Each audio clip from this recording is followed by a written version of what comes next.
On se retrouve donc pour cette revue de presse de l'économie.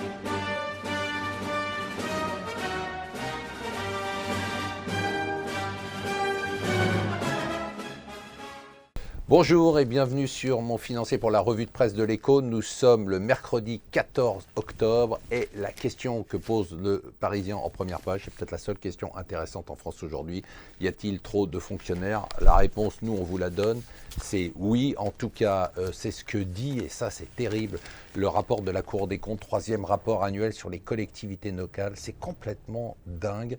Les effectifs, alors qu'il y a du chômage, alors qu'on est en crise, alors qu'on est dans des réductions de budget, eh bien figurez-vous que les effectifs des collectivités locales explosent, les dépenses de personnel explosent. Savez-vous combien il y a de fonctionnaires aujourd'hui? 5,4 millions. Malgré les départs à la retraite, il y en a 200 000 de plus qu'il y a 10 ans. C'est quand même dingue, hein. Alors ça y est, c'est fait. Le mariage à 100 milliards de dollars entre le numéro 1 de la bière et le numéro 2 de la bière pour prendre 30% du marché. C'est un deal phénoménal. A priori, d'après le Financial Times, ça serait le troisième deal en taille, la troisième OPA de l'histoire en taille. Je n'ai pas vérifié, je vous livre ce qu'a dit le Financial Times. Ce qui est très amusant, c'est qu'au cas où le deal ne se ferait pas, par exemple, pour des problèmes de concurrence, puisque contrôler un tiers quand même du marché de la bière, c'est important, eh bien, l'acheteur devrait payer à la cible 3 milliards de dollars juste comme indemnité. Alors, dans les Échos, une bonne nouvelle, si certains s'intéressent à la bière, les jeunes Français sont bien des Français, puisqu'ils s'intéressent maintenant au vin. Ça c'est la bonne nouvelle, nous qui nous posions des questions sur leur attachement aux valeurs de la France.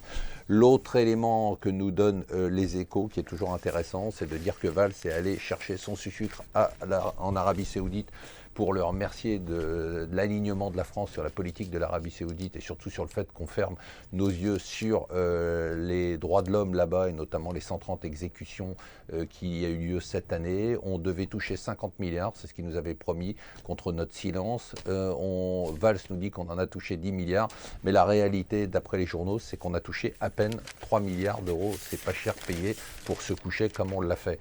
Alors, le Crédit Agricole, ça y est, ça continue. Vous entendez le son du tiroir caisse américain, le tiroir caisse à amende qui tourne tous les jours. 700 millions d'euros, de dollars, c'est ce que devra payer le Crédit Agricole pour avoir contourné l'embargo avec l'Iran, le Soudan, le Cuba. Enfin, c'est complètement délirant. Personne ne dit rien parce qu'on ne peut rien dire aux États-Unis. On paye et on se tait.